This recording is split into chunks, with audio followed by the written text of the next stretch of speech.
ఎప్పుడెప్పుడు అని ఎదురు చూస్తున్న ఏఎల్పి 2025 నోటిఫికేషన్ వచ్చేసింది. Retired centralized employment notice CE1/1 2025. Recruitment of assistant loco pilot. Application opening date వచ్చి April 12, 2025. Closing date May 11, 2025. Fee payment last date May 13, 2025. Modification window May 14 to May 23rd.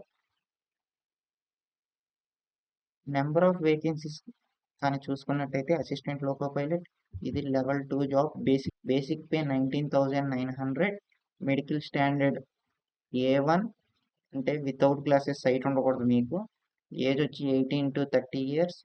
Total vacancies వచ్చి 9,970 vacancies. Medical standards కానీ వచ్చినట్టయితే medical standard A1 ఉండాలి. Physically fit in all aspects. Distance vision 6x6 without glasses ఉండాలి with fogging టెస్ట్తో. Near vision, colour vision, binocular vision, field vision, night vision, mesopic vision ఇవన్నీ check చేస్తారు మీకు. కానీ site లేని వారైతే తప్పనిసరిగా అప్లై చేసుకోండి. అప్లై చేయడానికి రూల్స్ ఎవరెవరు అప్లై చేసుకోవచ్చు అంటే citizen of India, citizen of Nepal, citizen of subject of Bhutan but ఇండియాలో ఉంటున్న వాళ్ళు వీరైతే అప్లై చేసుకోవచ్చు. ఏజ్ లిమిట్కి వచ్చేపాటికి 18 to 30 years. 1/7/2025 Kalli 18 to 30 years. Age relaxations కూడా ఉన్నాయి క్యాస్ట్ని బట్టి. SC ST వాళ్ళు అయితే 5 years age relaxation. OBC non creamy layer అయితే 3 years age relaxation. X service men కూడా ఏజ్ రిలాక్సేషన్ ఉంది. డీటెయిల్డ్గా ఇప్పుడు ఏజ్ ఎంతవరకు ఉంటే అప్లై చేసుకోవచ్చు అనేది చూద్దాం. నార్మల్ పర్సన్, అన్రిజర్వ్డ్ పర్సన్స్ అయితే 18 to 30 years వాళ్ళు అప్లై చేసుకోవచ్చు. 1995 July 2 వరకు తర్వాత పుట్టిన వాళ్ళు అప్లై చేసుకోవచ్చు. అంటే July 2, 1995 తర్వాత పుట్టిన వాళ్ళు అప్లై చేసుకోవచ్చు. ఓబీసీ వచ్చేపాటికి 1992 July 2 తర్వాత పుట్టిన వాళ్ళు అప్లై చేసుకోవచ్చు.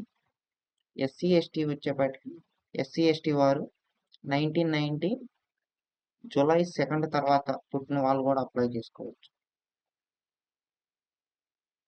మీరు అప్లై చేసేటప్పుడు నేమ్ కన్ఫామ్గా మీ 10th క్లాస్లో ఏవైతే ఉంటాయో డీటెయిల్స్ అయ్యేయండి. లేకపోతే మిమ్మల్ని డిస్క్వాలిఫై చేస్తారు. ఒకవేళ మీరు జాబ్ కొట్టినా కానీ మీకు జాబ్ డిస్క్వాలిఫై చేస్తారు. అన్రిజర్వ్డ్ ఓబీసీ అన్రిజర్వ్డ్ వాళ్ళకేమో 500, SC ST ట్రాన్స్జెండర్ ఫీమేల్ వీళ్ళందరికేమో 250, 400 రూపీస్ బ్యాక్ వచ్చేస్తే. మీరు CBT 1 అటెండ్ అయితే 400 రూపీస్ బ్యాక్ వచ్చేస్తాయి.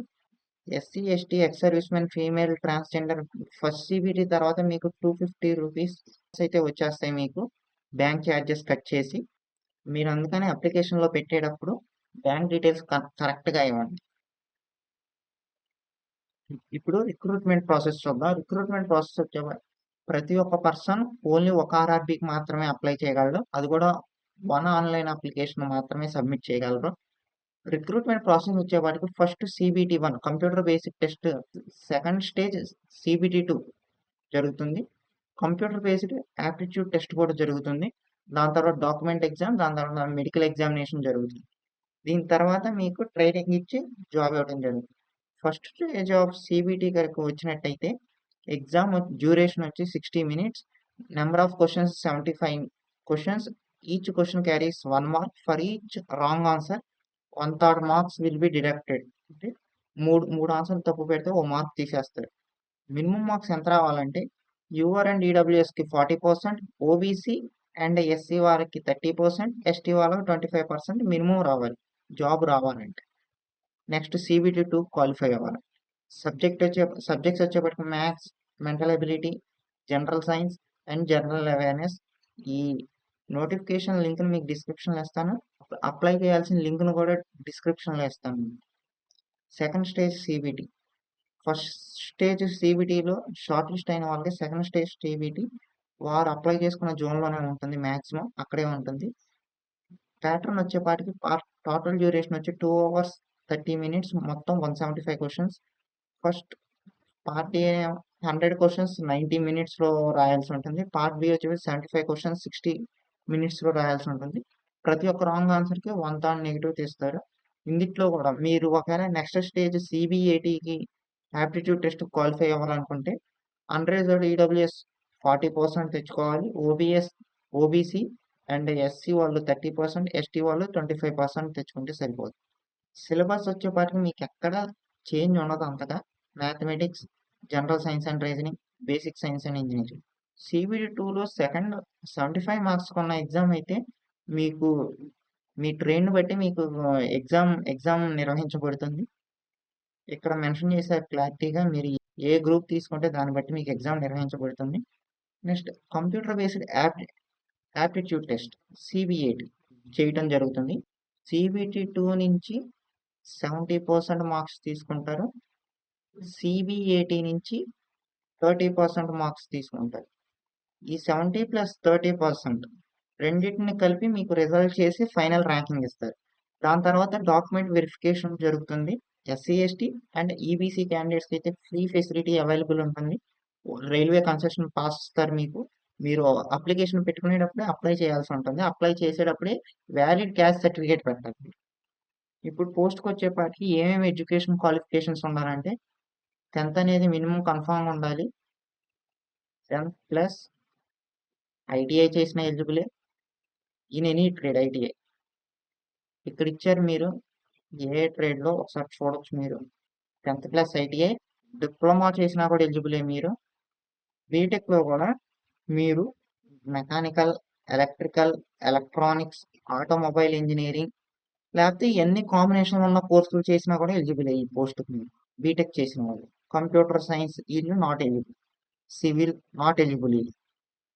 ఏ జోన్కి ఎన్ని పోస్టులు ఉన్నాయో ఒకసారి చూసుకున్నట్టయితే ఆర్ఆర్బి అహ్మదాబాద్కి వచ్చి 497 పోస్ట్, ఆర్ఆర్బి అజ్మీర్ 679 పోస్ట్. ఇలా మొత్తం మనకు వచ్చేపాటి సికింద్రాబాద్ సౌత్ సెంట్రల్ రైల్వే వచ్చి 967, ఈసీయూఆర్కి వచ్చి 533. మొత్తం కలిపి నోటిఫికేషన్ మనకి 9970 పోస్ట్కి అయితే వెళ్ళారు. మీరైతే ఏదైనా ఒక్క జోన్కి మాత్రమే అప్లై చేయాల్సి ఉంటుంది. సికింద్రాబాద్కి వచ్చేపాటికి 967 ప్లస్ 533. వీటన్నిటిని పోస్ట్ కలిపి మీరు అంటే ఎగ్జాక్ట్లీ మనకి 1400 పోస్టులు ఉన్నాయి దగ్గర ఆర్ఆర్బి సికింద్రాబాద్కి వచ్చి. ఇవన్నీ మీకు ఒకవేళ మీరు కానీ డాక్యుమెంట్ వెరిఫికేషన్కి వెళ్ళాల్సి ఉంటే డాక్యుమెంట్ వెరిఫికేషన్ అప్పుడు ఈ ఫాముల్లో మీరు అన్ని ఫిల్ చేసుకొని తీసుకెళ్లాల్సి ఉంటుంది. ఇది సెంట్రల్ ఫార్మేట్ మొత్తం. ఇవన్నీ ఫిల్ చేసి మీరు తీసుకెళ్లాల్సి ఉంటుంది. ఓకే గైస్, మీకు ఏమైనా డౌట్ ఉంటే కింద కామెంట్ చేయండి. అప్లై చేయడం మాత్రం ఎలిజిబుల్ క్యాండిడేట్స్ అసలు మర్చిపోవద్దు.